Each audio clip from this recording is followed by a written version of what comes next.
오늘 우리에게 주시는 하나님의 말씀은 사도행전 11장 19절에서 26절의 말씀입니다. 사도행전 11장 19절에서 26절의 말씀입니다.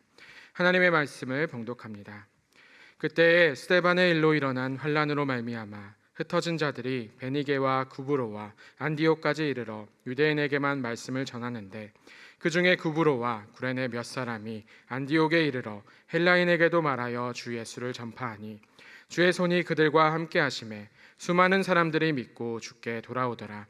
예루살렘 교회가 이 사람들의 소문을 듣고 바나바를 안디옥까지 보내니 그가 이르러 하나님의 은혜를 보고 기뻐하여 모든 사람에게 굳건한 마음으로 주와 함께 머물러 있으라 권하니 바나바는 착한 사람이요 성령과 믿음이 충만한 사람이라. 이에 큰 무리가 주께 더하여지더라. 바나바가 사울을 찾으러 다소에 가서 만남에 안디옥에 데리고 와서 둘이 교회에 1년간 모여 있어 큰 무리를 가르쳤고 제자들이 안디옥에서 비로소 그리스도인이라 일컬음을 받게 되었더라. 아멘.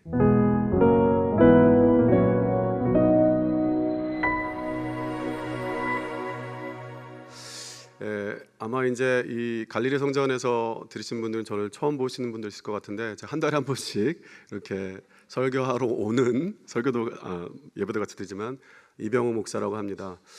오늘 저희가 말씀 나눈 제목이 그리스도인이십니까? 입니다. 여러분 그리스도인이십니까? 여러분 그리스도인이십니까? 제 목소리가 높아져야만 여러분도 그러니까 이게 사실은 이렇게 여러분 다수가 있어 그렇지만 진짜 한 사람만 쳐다보면서 제가 계속 물어보면 아마 저한테도 이렇게 계속 질문한다면 이 질문이 사실 쉽지 않을 것 같습니다. 그래서 저는 오늘 개인적으로 이 질문을 저한테 던지는 마음 가지고 이 질문의 무게를 견뎌보고자 합니다. 저는 베데스다 성전이라고 이름 짓고 갈릴리 성전이라고 이름 지어준 게 너무나 좋습니다. 목욕탕에서 베데스다고요. 알다시피 여기는 워터파크가 있어서 갈릴리, 그래서 너무 좋습니다. 이 이름과 또 우리가 어떻게 그 이름을 따라 살아야 될지 지난주에 우리 목사님께서 말씀을 잘 해주셨던 것 같습니다. 여러분 갈릴리 호수가 있는 주변 지역을 우리가 갈릴리 지역이라고 성경에서 말합니다.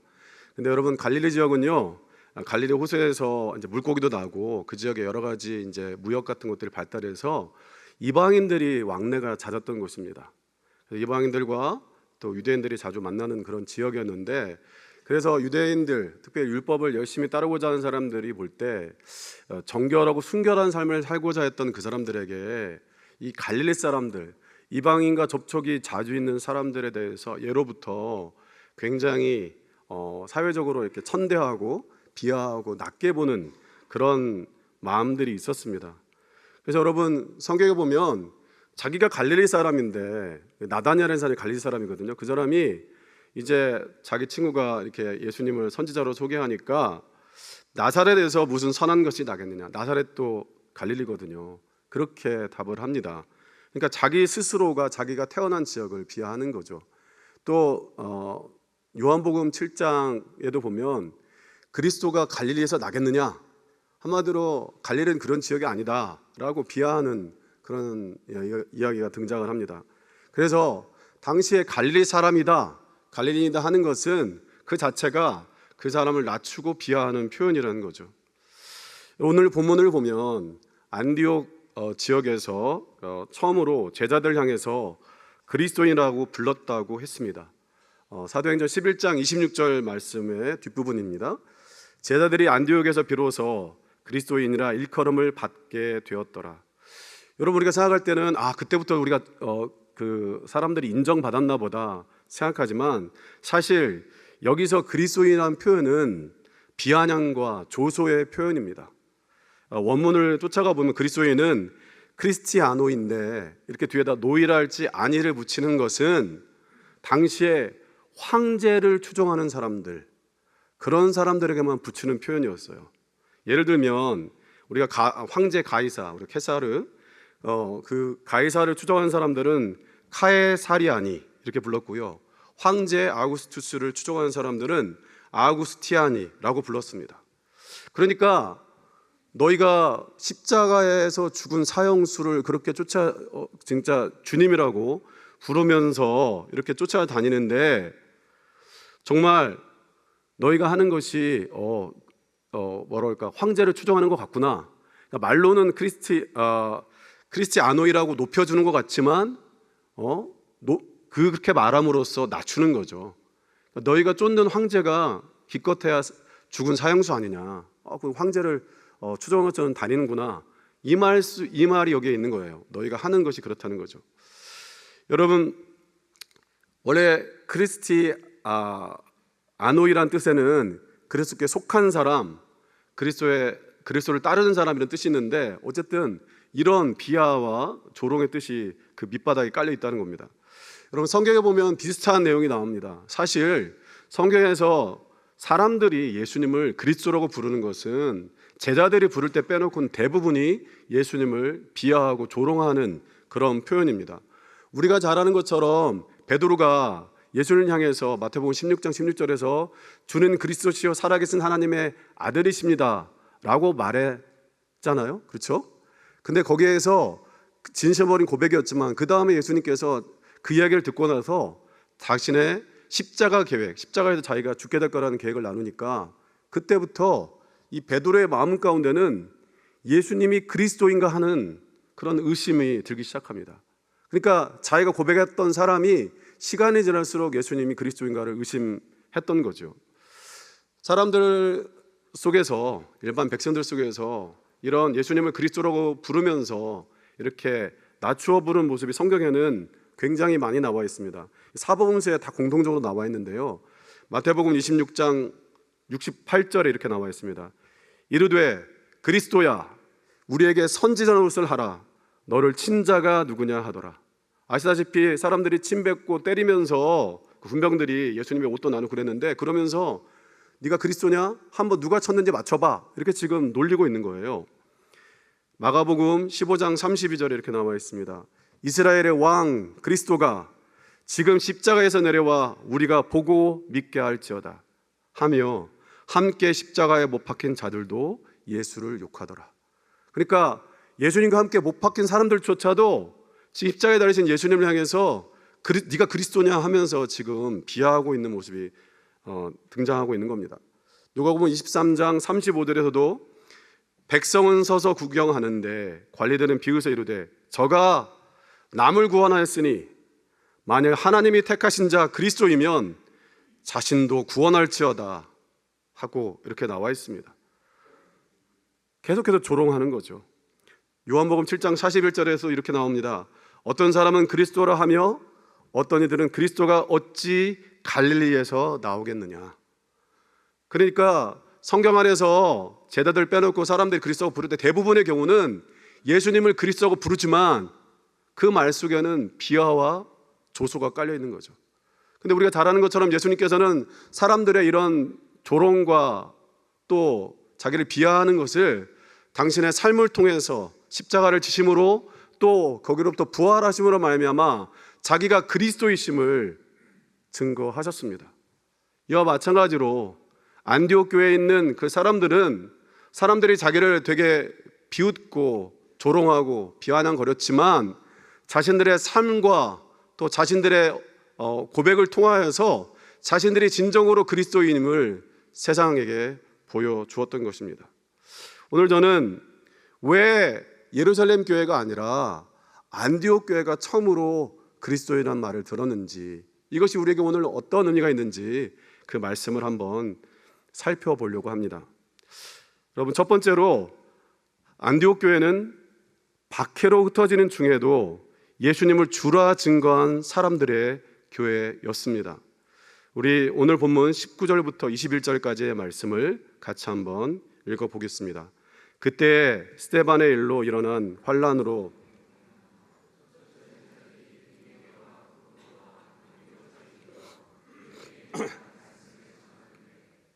그 중에 구브로와 구레네 몇 사람이 안디옥에 이르러 헬라인에게도 말하여 주 예수를 전파하니 주의 손이 그들과 함께 하심에 수많은 사람들이 믿고 주께 돌아오더라. 여러분, 제가 지도 한번 잠깐 보려고 하는데요. 이게 사실은 바울의 전도 여행에 관계하는 건데 한번 예루살렘이 어디 있는지, 안디옥이 어디 있는지, 다수가 어디 있는지, 또 구레네가 어디 있는지 한번 보시기 바랍니다. 이렇게 굉장히 멀리 이제 떨어진 지역까지 흩어지게 된 겁니다. 예루살렘에서. 여러분 이제 말씀으로 다시 돌아와서 사도행전 7장에 보면 후반부에 스데반의 순교가 나옵니다. 스데반이 사람들에게 성경에 이런 역사를 타고 왔는데 바로 예수님은 이런 분이라고 이렇게 1장 설교를 하고 은혜스러운 설교했지만 이제 유대인들이 볼 때는 이 스데반의 설교가 스데반의 선포가 모세의 율법을 무시하고 예루살렘 성정의 중요성을 격화시키는 그런 설교라고 생각해서 사람들을 거짓 증인을 세워가지고 모함해가지고 이제 이 사람을 죽이게 되었죠. 사실 여러분이 나중에 여러분들이 많이 아시겠지만 예루살렘 교회 안에는 크게 두 부류의 사람들이 있었습니다. 히브리어, 그러니까 그 당시는 아람어인데 아람어를 쓰는 히브리파 유대인들과 그리고 헬라말만 쓰는 헬라파 유대인들로 나눠져 있었어요. 그러니까 이제 스데반 때문에 이제 박해를 하는데 당시에 예루살렘 교회는요 아직 그냥 유대교 안에 있는 한 분파처럼 여겨졌습니다. 그래서 예루살렘 성전도 왔다 갔다 하면서 그러니까 아람어를 쓰는 사람들, 아람어 당시에 그게 이스라엘 사람이 썼던 그런 모국어인데 그런 사람들은 그냥 자연스럽게 숨을 수가 있었어요. 그렇지만 말을 시켜봤을 때 이 아람어를 하지 못하는 사람들은요 그 사람 붙잡아다가 말을 시켜봐서 아니면은 그 사람을 추궁해가지고 박해하고 죽이기까지 하는 일들이 있었습니다. 그리고 돈 있는 사람들은요 예루살렘에서 숨어 지낼 수 있는 그런 상황이 되었지만 대부분의 사람들은 이 박해를 피해서 정말 이곳저곳으로 도망다니고 흩어지게 되었습니다. 아프리카로 또 저 위에 그 터키나 시리아 지역으로 흩어지게 되었죠. 여러분 그런 중에 이 사람들이 뭘 했냐면 바로 예수를 주라고 그렇게 이야기했다는 것입니다. 그러면서 예수님을 주라고 전하는데 열심을 다했다는 거죠. 여러분 프랑스에서 종교개혁 때 깔뱅을 따르던 사람들, 깔뱅을 따라서 성경을 자기들의 중심으로 삼고 오직 믿음으로 구원받는다고 생각했던 사람들을 우리가 위그노라고 부릅니다. 위그노. 근데 그 당시 사람들은요 사실은 위그노로 사는 게 굉장히 만만치 않은 일이었습니다. 그 로만 카톨릭을 믿는 사람들 또 그 군대하고 전쟁도 했고요. 대부분의 경우 이제 박해를 받고 살았습니다.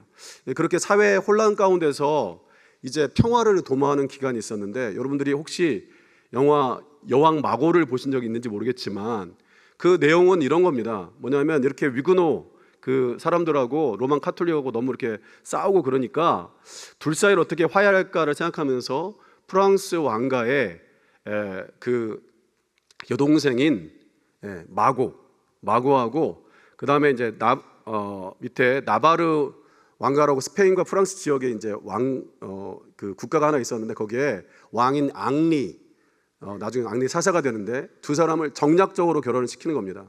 결혼식 날 마지막이 바로 어떤 일이었냐면 성 바돌로뮤 축제라는 게 있었습니다. 그때 그 여왕 마고에서 이야기가 되어지는 수많은 사람들 5,000명, 그러니까 당일에 5,000명이 죽고 당시에 그 일로 인해서 거의 10,000명이 살해를 당했다고 그래요. 어떻게 했냐면 목을 쳐서 죽인 다음에 그런 사람들을 그냥 세네강에 던졌다고 그럽니다. 이유가 뭐냐면 세네강에 떠내려가면서 그 모든 프랑스에 있는 사람들이 이걸 보라는 거죠. 너희가 위고노가 되면 이렇게 될 거야. 경고하기 위해서 이렇게 했던 것입니다. 그런데 그냥 로만 카톨릭으로 그대로 남아있으면 되는데 이 사람들은 자기 신앙을 끝까지 지키기 위해서 프랑스에 남아있기보다 이제 흩어지기 시작을 했습니다. 거의 수만 명이 죽음을 당한 다음에 20여 명이 넘는 사람들이 1600년대 중후반에 이제 흩어지기 시작했는데요. 그 사람들이 가까운 독일, 스위스, 네덜란드, 영국을 비롯해서 멀리는 남아프리카, 남아메리카, 북아메리카 그리고 동남아시아에 이르기까지 전 세계로 퍼져나갔습니다. 이 사람들이 퍼져나갔던 이유는 뭐냐면 그곳을 선교하기 위해서 갔던 게 아니라 박해를 피해서 자기들의 신앙을 지키고자 흩어져서 거기까지 흘러 가게 되었던 것입니다. 그런데 여러분, 그곳에서 그 사람들이 갔던 목적처럼 정말로 주님을 생명처럼 받들고 아름다운 신앙의 공동체를 이루고 그렇게 살았습니다. 그 사람들의 삶이 그 지역 사람들에게 엄청난 귀감이 되었습니다. 무엇보다도 위군의 대부분은 자기 기술을 갖고 있는 사람들이었거든요. 그런 사람들이었기 때문에 이 사람들은 뭐 시계랄지, 그 다음에 이렇게 옷 같은 거, 가방, 그리고 예술적으로 굉장히 뛰어난 사람들이었습니다. 그래서 이 사람들이 갔던 곳에서 산업과 문화가 크게 부흥했습니다. 그래서 학자들은 영국의 산업혁명, 그리고 독일의 통일, 그리고 이 스위스의 시계랄지 금속, 그런 것들의 어떤 그 산업의 발전이 다 위군어들이 기여했다는 것입니다. 근데 이 사람들이 어떻게 이렇게 기여할 수 있었냐면, 이 사람들은 자기들의 직업을 가지고 하나님께 영광을 돌리고자 했던 거예요. 이렇게 열심히 삶으로써 자기가 하나님 앞에 자기가 어떤 사람인지를 보여주고자 이렇게 살았던 것입니다. 이 사람들의 영향으로 말미암아서 각 지역에서 신앙의 도전을 받고 예수를 주라 신하는 일들이 넘쳐났죠. 여러분, 저는 잘 모르는데 에르메스 아신지 모르겠습니다. 갖고 다니시는 분들 있을 수 있는데 그 사람도 위그노의 후손이라는 거죠. 그러니까 그런 시계랄지 스위스 시계, 이런 사람들이 다 왜 그러냐면 어디 가든지 이제 좌판을 벌려서 장사할 수 있는 그러한 일들을 하기 위해서 그렇게 했던 겁니다. 사랑하는 여러분, 저희 교회는 이 갈릴리 성전에 온 것은 우리의 계획이 아니었습니다. 베데스다 성전을 짓는 것도 우리의 계획이 아니었습니다. 우리는 정말로 안디옥 교회에 있었던 사람들처럼 떠밀려 왔던 사람들이죠. 위그노처럼 신앙을 지키고 예배하기 위해서 이렇게 온 경우가 아닐까 생각합니다. 우리가 이 여정 가운데 우리에게 조금은 억울함이 있고 여러 가지 생각이 있지만 한 발짝 떨어져서 하나님의 원대한 계획을 봤으면 좋겠습니다. 베데스다 성전을 드나드는 사람들, 그리고 이 아일랜드 캐슬을 지나드는 사람들 가운데 우리가 우리의 삶의 주인이 예수님이심을, 예수가 우리의 주인이심을 우리가 드러내고 고백하고 증거하는 우리 공동체가 되는 그런 놀라운 일들이 우리 가운데 나타나길 소망합니다. 두 번째로, 안디옥 교회는 유대인과 이방인이 함께하는 공동체였습니다. 여러분이 생각하는 가장 이상적인 교회는 어디입니까? 저도 설교 시간에 자주 다루긴 하는데 사실은 사도행전 2장부터 4장까지 읽으면 초대교회라고 일컬어지는 그 모습, 아시다시피 그 모습이 등장하지 않습니까? 모일 때마다 하나님을 예배하고 기도하고 말씀을 나누고 또 떡과 포도주를 또 교제하면서 또 각자의 필요를 따라서 자기들의 재산을 나누는 유무상통의 공동체를 이루었던 게 그 예루살렘 공동체의 모습이었습니다. 그런데 여러분, 이 예루살렘 교회, 초대교회의 한 가지 가장 아쉬운 점은 그 예루살렘 공동체는 유대인들의 공동체였다는 거죠. 그 공동체 안에는 이방인이 없었습니다. 여러분이 오늘 읽었던, 우리가 나눴던 말씀 사도행전 11장에 보면 11장 앞부분의 말씀을 다 채우고 있는 건 뭐냐면 베드로가 이방인 고넬료를 만났던 것을 예루살렘 교회 앞에서 변호하고 있는 장면입니다. 내가 있잖아요, 이방인 고넬료를 만나는 건 환상 가운데 성령께서 이렇게 보여줬고요, 또 성령께서 환상 가운데 고넬료를 만나줬고요, 그래서 우리가 만나게 됐고요, 고넬료 가문이 예수님을 주라 고백하게 됐고요, 성령께서 그 집안에도 이렇게 역사합디다 라고 이야기하는데 그 맥락은 뭐냐면 예루살렘 교회 앞에 너희가 왜 이방인하고 어울린 거에 대한 거에 대해서 변호하고 있는 장면이 그 본문에 나오고 있는 거예요. 조금 더 나가볼까요? 여러분, 왜 바나바를 이 안디옥 교회에 보냈냐면 그 밑바탕에는 100% 선의가 아니라 이방인들하고 그 사람들이 예배한다고 하는데 어찌 되었는지 가서 한번 확인해봐, 이렇게 된 일이 정말 하나님이 역사한 건지 한번 확인해봐, 그래서 바나바를 그곳에 보낸 겁니다. 그러니까 아직까지 이 사람들은 유대인의 분파로 남아 있는 거죠. 유대교의 분파로. 자기네들은 기독교를 만들고 싶지 않았어요. 그냥 유대교였어요. 유대교의 한 교회로서 있고 싶었는데, 여러분 이런 모습이 오늘 읽었던 19절에도 나와 있습니다. 지금 흩어졌던 헬라파 유대인들도 사실은 처음에는 19절에 보면 유대인에게만 복음을 전했습니다. 왜냐하면 자기들도 그냥 유대인으로서 그 안에 있기를 원했죠. 그런데 그 말은 무슨 얘기냐면, 이 사람들도 사실은 유대인, 자기들끼리만 모이는 그런 공동체였던 겁니다. 그렇게 특별한 것이 없어요. 어떤 면에서 특별하지만 동시에 어떤 면에서는 그냥 자기들끼리 모이는 공동체에 지나지 않았다는 거죠. 그런데 안디옥에서 하나의 사건이 일어납니다. 우리가 이 사건을 통해서 합리적인 것을 유추할 수가 있는데, 바로 구브로와 구레네에서 온 몇 사람이 헬라인에게 예수님을 주라고 전파한 것입니다. 여러분 이 내용을 잘 보십시오. 당시 로마 제국 안에서 가장 큰 도시는 로마였습니다. 두 번째로 큰 도시는 알렉산드리아였습니다. 세 번째로 큰 도시가 안디옥이었습니다. 그러니까 안디옥에 간다는 건 거기 가면 일자리도 있고 먹고 살 수 있는 만한 게 있는 거예요. 그러니까 흩어져서 거기까지 간 겁니다. 그런데 아까도 제가 말씀 나눴던 것처럼 예루살렘의 사람들이 쫓겨났던 이유가 뭐죠? 헬라말 하는 거잖아요. 그런데 안디옥은 큰 도시이기 때문에 거기다 장사하려고 그러면 헬라말을 해야 하잖아요. 그러다 보니까 이 사람들이 어찌어찌 해서 이제 예수님을 주라고 전하는 일들이 생겨났어요. 처음에는 소수였는데 시간이 지나면서 그 일로 인해서 많은 사람들이 이방인 중에서 예수를 주라 믿게 된 겁니다. 여러분 예수를 주라고 믿게 된 사건이 어떤 걸 의미하냐면, 당시에 주라는 것은 큐리오스, 황제를 향해서만 주라고 고백할 수 있는 거예요. 그러니까 우리가 크리스티아노이라고 했던 표현은 뭐냐면, 아까 황제들을 추종하는 사람들하면 붙이는 표현이라고 했잖아요. 너희들 하는 거 보니까 마치 너희들의 그 사형수 예수를 주라고 부르면서 쫓아다니는 거 보니까 너희들 정말 무슨 황제를 쫓는 것 같이 사는구나. 이 사람들이 그래서 크리스티아노이라는 말이 붙었던 겁니다. 어쨌든 비아냥되는 표현이지만 이 사람들이 예수를 주라고 고백했기 때문에, 그렇게 선포하고 전했기 때문에 그렇게 된 것이었습니다. 여러분, 그래서 이 교회는요, 사실은 바나바하고 바울이 오기 전부터 성장했던 교회예요. 그러니까 위대한 지도자들이 나타나기 전부터 이 교회는 성장했던 교회입니다. 여러분, 그리고 안디옥 교회는 기독교로 넘어가는 시점에서 가장 첫 번째 교회라고 할 수 있습니다. 사실은 예루살렘 교회는 엄밀하게 말하면 아직 유대교 안에 남아있던 교회라고 치면, 실제로 기독교의 제1교회라고 하면 안디옥 교회가 제1교회가 되는 것입니다.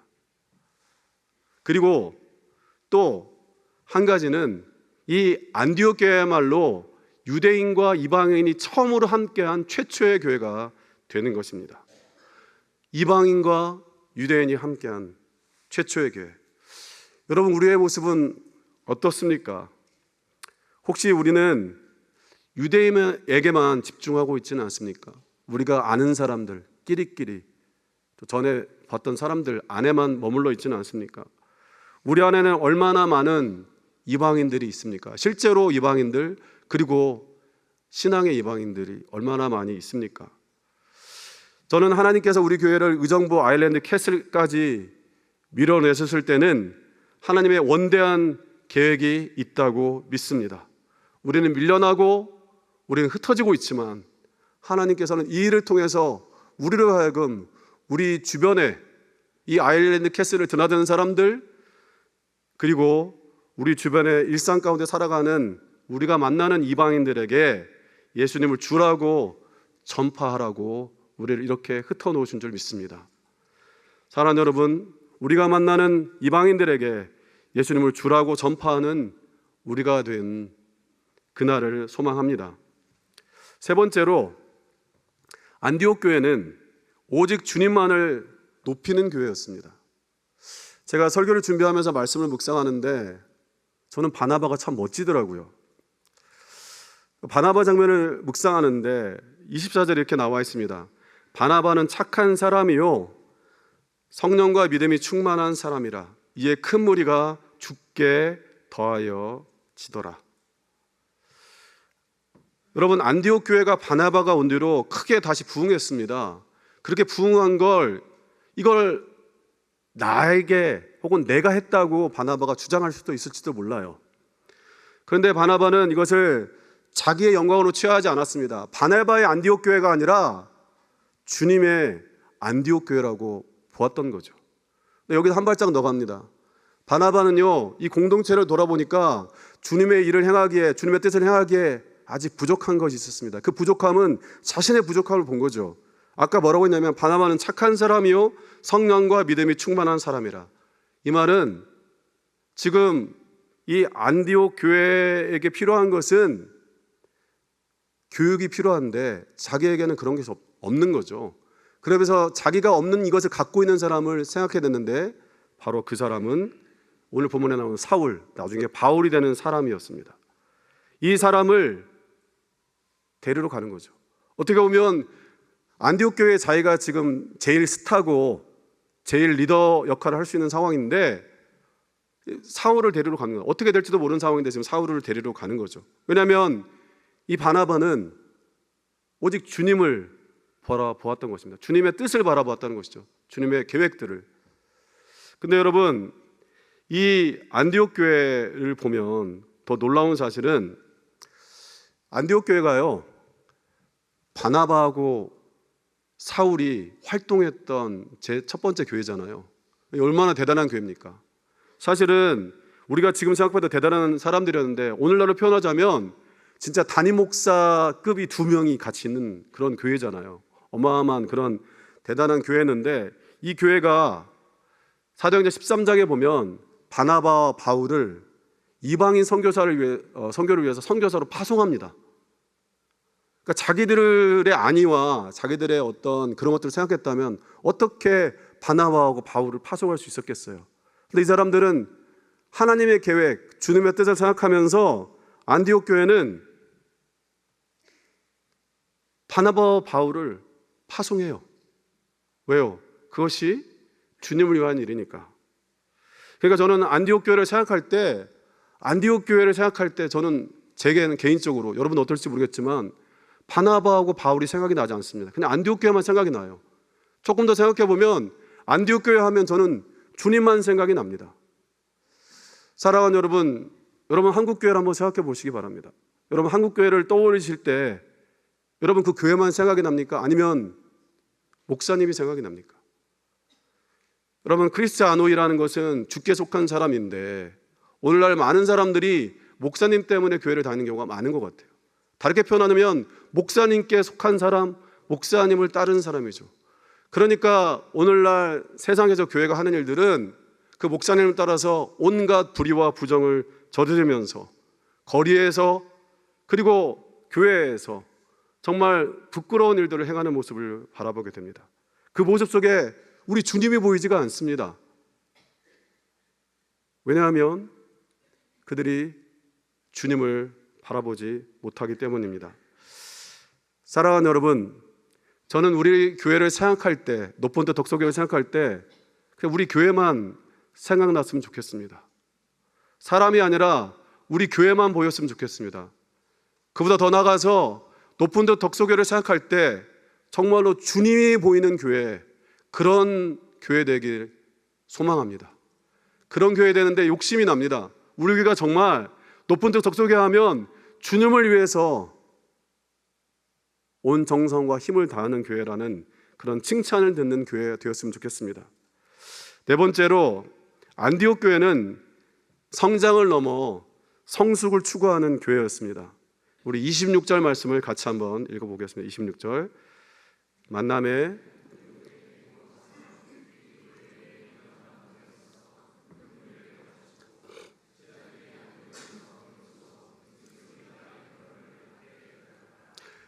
여러분 본문을 보면요, 안디옥 교회는 바나바와 사울이 나타나기 전에 21절에 이미 수많은 사람이 모이기 시작했고 24절에 바나바단이 모이기 시작했고 오늘 본문의 26절에도 또 큰 무리가 같이 하고 있는 거죠. 그러니까 굉장히 큰 공동체였습니다. 큰 교회였죠. 그러니까 오늘날의 교회가 성장을 추구하는 그 성장 자체가 제일의 목적인 교회 입장에서 볼 때는 이미 안디옥 교회는 성공한 교회인 거예요. 목적을 이룬 교회인 겁니다. 그런데 바나바는 거기에 만족하지 않았습니다.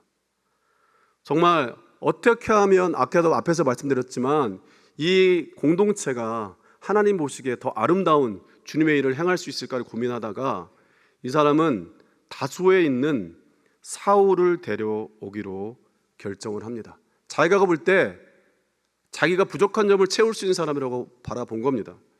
여러분, 여기서 우리 한 가지 생각할 게 있습니다. 여러분, 사울이 누구입니까? 오늘 우리가 읽었던 본문의 처음 시작이 뭐였습니까? 스데반의 박해로 환난을 당한 사람들이 흩어진 이야기를 시작하지 않습니까? 그런데 이 스데반의 박해에 가장 큰 영향을 미친 사람 중에 한 사람이 바로 사울이었습니다. 우리 사도행전 7장 58절에 이렇게 나와 있습니다. 성 밖으로 내치고 돌로 칠세, 증인들이 옷을 벗어 사울이라 하는 청년의 발 앞에 두니라, 이렇게 말씀하고 있습니다. 여기서 렘브란트가 이제 프로 작가로 데뷔하면서 처음으로 그렸던 게 스데반의 순교인데요. 그 그림을 잠깐 보면 이 무릎 꿇고 이제 있는 하늘을 쳐다보고 있는 사람이 스데반입니다. 스데반. 여러분, 사울이 어디 있는지 한번 잘 보일지 모르겠어요. 사울이 어디 있는 것 같습니까? 예, 저 의자에 앉아 있는 사람이 사울이라고 합니다. 제 식으로 여러분들 좀 저렴한 표현이 있어서 죄송한데 꼬라보고 있어요. 이렇게 꼬라보고 있다는 거죠. 아주 비하하면서 잘 죽었다라는 표현. 나중에 여러분 보시면 잘 죽었다는 표정이 그 모습 가운데 있는 거죠. 그러니까 스데반이 죽어가는 모습, 사람들이 그를 죽이는 모습, 그리고 수많은 사람들을 박해하는 모습을 이 사울이 지켜봤죠. 여러분, 안디옥 교회 지도자들은 어떤 사람입니까? 스데반의 박해 때문에, 스데반이 박해를 받으면서 이곳저곳으로 흩어져서 생고생을 다했던 사람들 아닙니까? 트라우마가 남아있어요. 사울만 생각해도 치가 떨리는 사람이죠. 걸리기만 해봐, 이런 마음이 그들 안에 있었을 줄 모르겠어요. 그러니까 바나바가 다소에 있는 사울을 데려온다고 했을 때 그 사람들의 마음이 어떻겠어요? 굉장히 힘들었을 겁니다. 하지만 바나바는 설득했겠죠. 다메섹에서 예수를 만나서 이 사람이 회개하고 변화했습니다. 여러분에게 정말로 필요한 사람입니다. 그러니까 이 안디옥 공동체는 자기들의 힘겹고 어려운 가운데 있지만 바나바의 설득을 받아들여서 이 사울이라는 사람을 자기 공동체 안으로 받아들인 거죠. 그렇게 해서 바나바와 바울이 꼬박 1년 동안 이 안디옥 공동체를 양육합니다. 얼마나 이 공동체가 성숙했겠습니까? 저는 정말로 아름다운 공동체를 이루는 데는 이 1년 동안의 훈련들이 있었다고 생각합니다. 그런데 비단 여러분, 안디옥 공동체만 성숙했던 걸까요? 저는 이 시간이 바나바와 사울이 하나님의 사도로 거듭나는데 너무나 귀중하고 훌륭한 시간이었다고 생각합니다. 특별히 여러분, 사울을 생각해 보십시오. 사울이라는 사람은요, 다메섹에서 회개하고 있었지만 특별한 일이 없었던 사람들인데 갑자기 이 11장에서부터 등장하기 시작합니다. 지금 안디옥 교회를 통해서 회개했던 바울이 이제 드디어 하나의 사도로 거듭나는 시간이 되는 겁니다. 그러니까 이 사람이 이방인의 사도로 출발한 지점이 바로 안디옥 교회에서부터라는 거죠. 여러분, 이게 바로 안디옥 교회가 얼마나 성숙했는가를 볼 수 있는 부분입니다. 11장 후반부 27절부터 30절에 보면 자기들의 모교회라도 할 수 있는 예루살렘 교회가 큰 흉년을 당했을 때 온 정성을 다해서 그 교회를 도왔습니다. 그리고 13장에 보면 바나바와 바울을 이방인 선교를 위해서 파송을 했습니다. 자기들의 지도자를 하나님의 나라 선교를 위해서 파송했죠. 그리고 나중에 이 안디옥 교회는 이방인 선교의 전초 기지가 됩니다.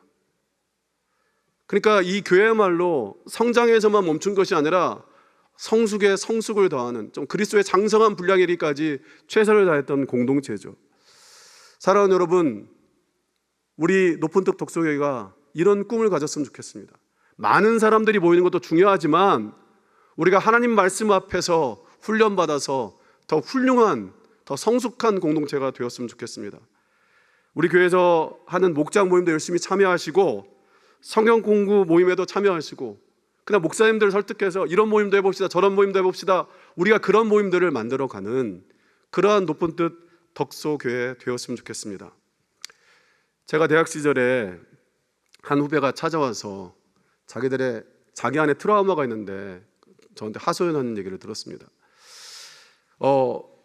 이 친구가 그 중고등학교 시절 사춘기를 지날 때 이 친구의 별명이 목기였습니다.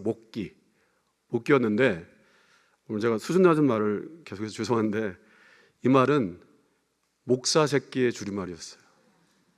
그러니까 학교에 가면 애들이 목기 왔다, 목기 왔다, 목기 간다, 목기 간다. 근데 자기는 그 말이 너무 듣기 싫고 자기 아버지가 목사였다는 게 너무나 싫었다는 거예요. 근데 제가 이제 목회자에 대한 꿈이 있었으니까 저는 진심을 다해서 그 친구를 위로했고 나중에 제 아이들을 사람들이 목기라고 부를까봐. 목기라는 말이 여러분 목사도 욕하는 것 같고 목사의 자녀도 욕하는 것 같은 그런 느낌이 있잖아요. 그래서 최선을 다해서 그거 뭐 걔네들이 몰라서 그래 뭐 이렇게 했습니다. 근데 제가 시간이 지나면서 많은 목회자들을 만나고 목회 활동을 하면서 목회자 자녀들이 이제 자기들의 힘든 부분들을 이제 교회에서나 사회에서 힘든 부분을 저랑 상담한 경우가 많았는데요. 목회자 자녀들이 이제 이런저런 힘든 교회에서 당한 여러분들, 그러니까 자기 목기 같은 경험들 한 거잖아요. 그런 경험들을 나가서 목기라고 하실까봐 좀 걱정이 되긴 하는데 어쨌든 그런 경험을 하는데 제가 사실은 그 아이들을 상담하면서 제 마음 가운데 이런 마음이 들었어요. 반은 그 친구들이 하는 말이 그 친구들의 반이 하는 말은 맞는 경우도 있었습니다. 그런데 또 많은 경우가 그런 말을 들을 만한 상황이 너무 많았다는 것을 제가 알게 되었어요. 그게 현실이라는 걸 알게 되었습니다. 목사님들이 평신도들 혹은 사람들에게 상처 주는 게 있구나. 전에는 제가 목사 입장에서만 보았는데 돌아보니까 그런 아픔들이 있다는 걸 보게 되었죠. 다른 면이 있다는 것을 보게 됐죠. 그것을 직시하게 되었습니다. 사랑하는 여러분, 엠브레인 트렌드 모니터에서 주기적으로 일반 사람들이 종교인들을 어떻게 생각하는가 이미지 조사를 하는데요. 2016년도에도 조사했고 2020년에도 조사했고 얼마 전에 했던 것 같은데 제가 갖고 있는 건 2020년도 조사입니다. 제가 전에도 한번 나눴던 것 같은데 다른 종교에 대해서는 말하지 않고 복수응답으로 조사했는데 사람들이 개신교에 대해서 어떻게 느끼는지 보겠습니다. 개신교에 대해서 거리를 두고 싶다고 느끼는 사람은 32%였고요. 이중적이라고 생각한 사람은 30%였고요. 사기꾼 같다고 생각한 사람들은 29%였습니다. 이기적이라고 생각한 사람은 27.3%였고 배타적이라고 생각한 사람은 23%, 부패한 22.1%. 더 놀라운 사실은 좋은 말이 하나도 없었다는 거예요. 그러니까 여러분 그리스도인이라고 하는 말이 또는 교인이라고 하는 말이 오늘날 사람들이 말할 때 정말로 비하하고 조롱하는 겁니다. 예전에 안디옥 교인 또 초대교회 사람들은 비하할지라도 내용이 있었지만 어쩌면 이 시대를 살아가는 우리는 아니라고 말하지만 겉은 그리스도인처럼 또 교인처럼 살아가는 걸 말하지만 우리의 내용은 어떤 모습인지 우리가 한번 돌아봤으면 좋겠습니다. 사랑하는 여러분, 우리에게 성령께서 함께 하시고 주님이 함께 하시기 때문에 저는 우리에게 다시 변화할 수 있는 가능성이 있다고 생각합니다. 왜냐하면 안디옥 교회가 그렇게 변화했던 교회이니까요. 이 시간 그리스도인이란 첫 호칭을 받았던 안디옥 교회를 기억해 봅니다. 변변한 예배당도 없었지만 박해받고 도망다닌 중에도 예수님을 주로 전파했던 교회, 자기들끼리만 모이는 게 아니라 이방인과 함께 했던 교회, 바나바, 사울이 아니라 주님만이 높임받았던 교회, 성장만이 아니라 성숙을 위해서 노력했던 교회, 바나바와 바울을 지도자로 키운 교회, 흉년당한 예루살렘 교회를 돕는 데 최선을 다했던 교회, 하나의 나라의 선교를 위해서 자신들의 지도자 바나바와 바울도 선뜻 내어줄 수 있었던 그 교회. 여러분, 이 안디옥 교회를 바라보면 사람이 보이지 않고 그리스도만 보입니다. 왜냐하면 이 사람들은 철저히 자신들이 그리스도께 속한 사람, 그리스도인이었기 때문입니다. 정말 이 사람들 안에는 예수 그리스도의 피가 흘러갈 것만 같습니다. 이런 바람을 가지고 호시노 토미히로라는 일본의 시인이 쓴 바람이라는 시로 말씀을 맺고자 합니다. 바람은 보이지 않지만 나무에 불면 녹색의 바람이 되고 꽃에 불면 꽃바람이 된다. 방금 나를 지나간 바람은 어떤 바람이 됐을까? 사랑하는 여러분, 우리를 지나간 바람이 그리스도의 바람, 성령의 바람이 되기를 소망합니다. 우리에게 불어온 바람이 저는 성령의 바람인 줄로 믿습니다. 기도하겠습니다. 사랑과 은혜가 풍성하신 아버지 하나님, 그리스도인으로 살고 싶습니다. 그리스도께 속한 사람으로 살고 싶습니다. 오직 그리스도만을 높이며, 오직 그리스도만을 바라보며, 오직 그리스도만을 증거하는 그런 삶을 사시도록 도와주시옵소서.